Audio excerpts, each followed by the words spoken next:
Alhamdulillah ada Abu Yahya Purwanto. Mungkin bisa kami buka. Soft selling bukan panic selling. Ini dinoted. Skala waktu 36 bulan. Pertanyaan, apakah ada cara terbaik agar bisa bertahan sampai buah ranum akhirnya bisa dipetik? Syukron. Jawabannya guyon mawon, Mas. Jawabannya baca sholawat yang banyak.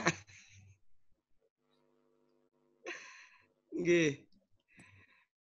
Terus nggih, saya karena ketepatan saya seneng nulis saja sama beberapa teman.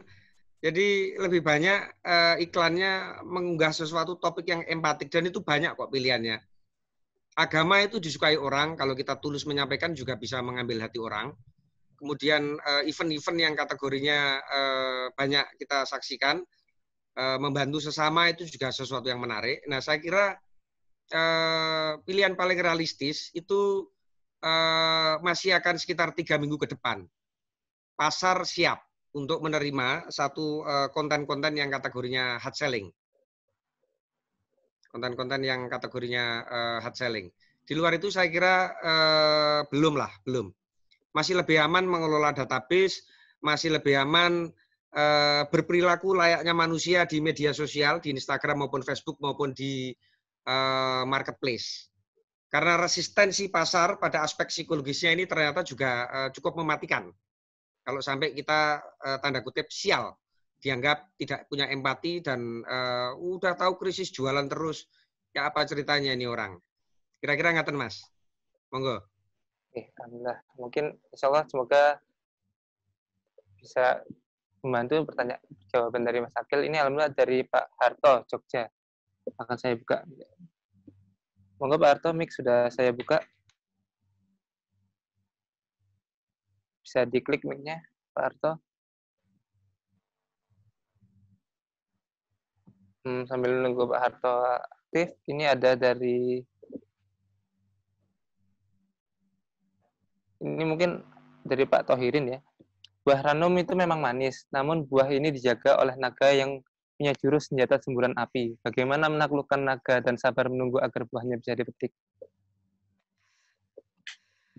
Nggih, Pak. Properti Sentolo pesantren properti Sentolo itu dalam bahasa saya adalah ekosistem tertutup. Kalau teori marketingnya kan ngaten, saya punya kawan cerdas namanya Pak Haryo, enggak tahu ada di grup ini atau tidak. Itu pembelajar yang luar biasa dahsyat, ketepatan beliau berkarib dengan Pak Iwan. Pak Iwan sendiri ini orang kuncinya Pak Hermawan Kertajaya. Buku-bukunya sangat bagus, terilhami. Pada poin pelajarannya adalah di masa depan, pasar itu pada lapisan yang bernama segmen di masa lalu, sekarang berganti pada community. Bagaimana jembatan komunikasi, tools digital media yang kita rancang itu untuk membangun interaksi dua arah. Tetapi pada interaksi dua arah yang kemudian kita namai sebagai ekosistem tertutup ini, tentu tidak akan bisa dikerjakan sendirian. Jadi kalau pertanyaan praktisnya bagaimana agar menunggu buah ranum di balik krisis, hari ini kita punya kesempatan untuk bergandengan tangan. Pada identitas yang sangat kuat, orang-orang menyebutnya sebagai branding, sekelompok orang yang punya karakteristik khusus menghadirkan produk, di sana kita melihat ada peluang.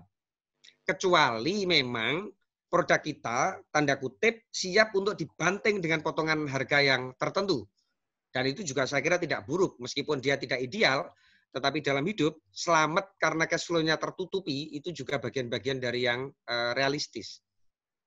Pada konklusi sederhananya, kalau produk kita tidak bersedia dibanting murah untuk menghadirkan cash in cepat, maka selagi refund spending-nya nanti akan muncul dalam 2-3 bulan, kita masih punya waktu yang sangat cukup untuk membangun ekosistem yang secara tertutup. Gampangannya gandengan, supaya pilihan produknya makin beragam.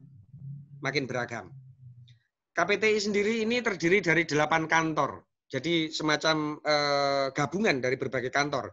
Tapi kantornya memang sejak awal di set up. Keuntungannya adalah produknya lebih banyak, pilihan konsumen otomatis lebih beragam pada berbagai segmen. Yang berikutnya adalah punya bargaining position untuk membuat rasio budget iklan menjadi lebih murah. sesuai dengan hitungan-hitungan yang pakem di bisnis properti. Kira-kira itu, Mas. Oke, alhamdulillah siap. Ya, matur nuwun Mas Akil atas jawabannya dan terima kasih atas pertanyaannya. Ini ada dari YouTube pertanyaannya Mas Akil. Saya bacakan dari Pak Jundan Yanpro. Sebagai pelaku awam di dunia properti, kalau selama 4-6 bulan ini kita tidak pakai hard selling, saran baiknya untuk tetap profit dan cash flow jalan bagaimana Pak Akil? Mohon bimbingannya. Matur nuwun. Gini ya Mas ya, kita mesti kembali kepada definisi klasiknya. Marketing ini kan spektrumnya kan gitu ya. Satu program, yang kedua SDM, yang ketiga budget, yang keempat target.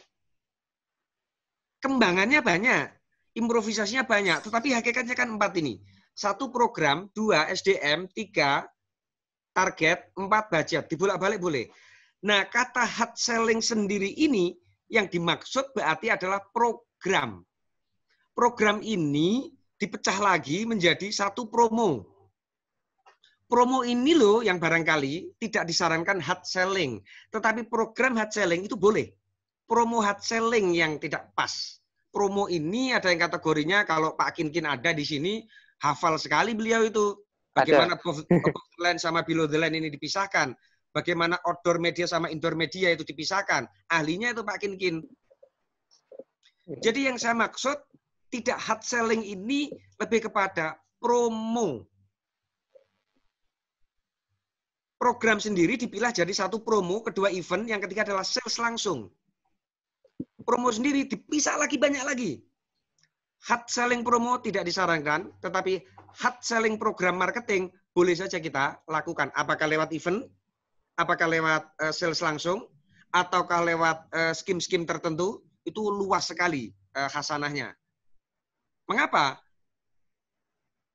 Kemudian tidak disarankan yang kategorinya promo. Ini adalah soal persepsi nilai. Mengukurnya kalau tidak ngerti tentang antropologi, kalau tidak pernah belajar serius tentang sosiologi, maka segala sesuatunya menjadi tidak mudah. Karena dalam pandangan saya, marketing ini, indo-epistemologinya adalah ilmu keuangan, padahal dia tidak pasti. Kita wajib punya uang sekian karena kita butuh bayar sekian.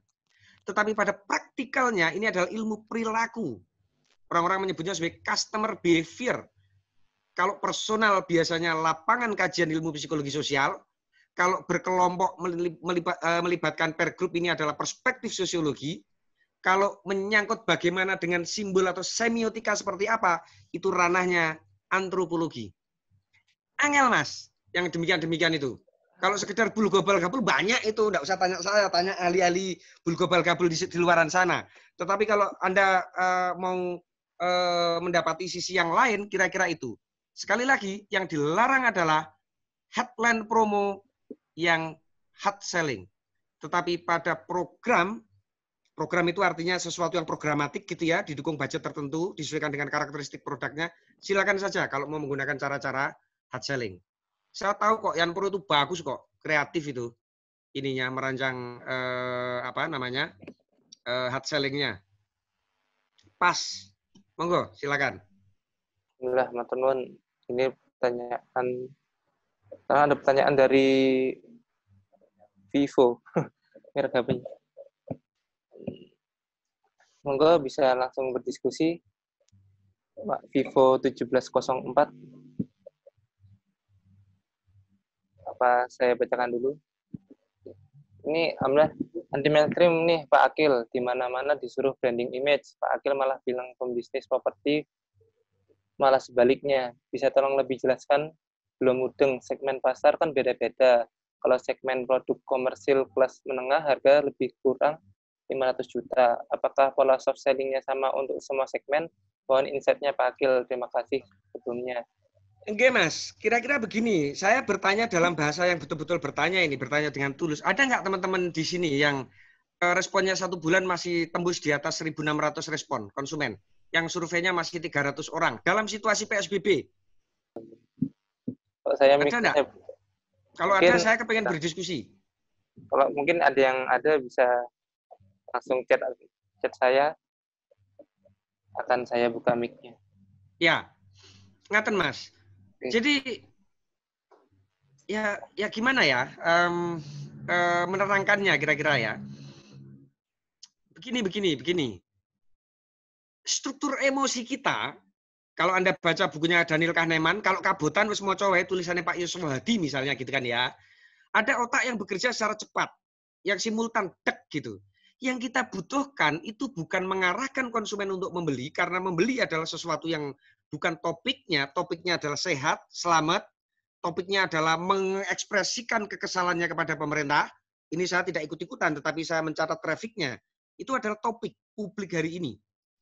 Padahal di marketing, insight kecil sekecil apapun yang memiliki sisi uniqueness, sekali lagi ini saya komparasikan dengan Pak Kinkin. Pak Kinkin itu kan, ya apa ya, kalau ngerancang sesuatu itu kan bikin orang gemes gitu kan. Aneh gitu, nggak terduga. Tetapi kekurangannya adalah, lantas kemudian menuntun kepada konversi kontak enggak. Muatan-muatan itu loh yang menjadi rahasia terpenting dari bagaimana prinsip-prinsip dasar dari mengakomodir perspektif sosiologi, psikologi sosial, dan antropologi tadi mesti ditemukan. Angel ya Mas ya. Jadi kira-kira gini lah Mas. Kira-kira begini. Jadi belilah sekarang. Situasi sekarang investasi. Kata konsumennya investasi matamu, wong saya aja mikir makan susah. Yang kelas bawah, yang tadinya pasar FLPP. Yang kelas menengah, orang kok nggak punya perasaan. Kita aja mikir situasi yang gawat ini masih hidup apa enggak. Alam psikologis loh Mas itu Mas. Lalu tiba-tiba kita datang mengkampen sesuatu, meminta orang untuk membeli. Bagaimana ini bisa dipahami? Kan gitu ya.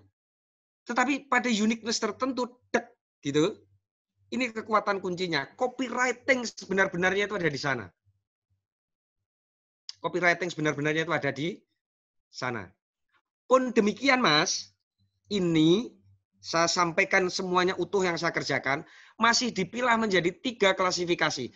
Kalau yang dimaksud adalah publish mediamu itu menggunakan marketplace seperti OLX, silahkan, orang tidak akan marah. Karena orang buka OLX sejak semula memang dia sedang cari produk. Tapi kalau di medsos itu bukan tempat jualan. Harfiahnya loh ya, bahwa kemudian ada persepsi nilai yang dibangun dari sana, bahwa kemudian dia serupa mesin yang sangat dahsyat dan efektif, tetap saja loh ya, tidak semua pengguna medsos itu adalah pembeli produk kita. Di medsos kita harus hati-hati membangun kesan atau persepsi nilai.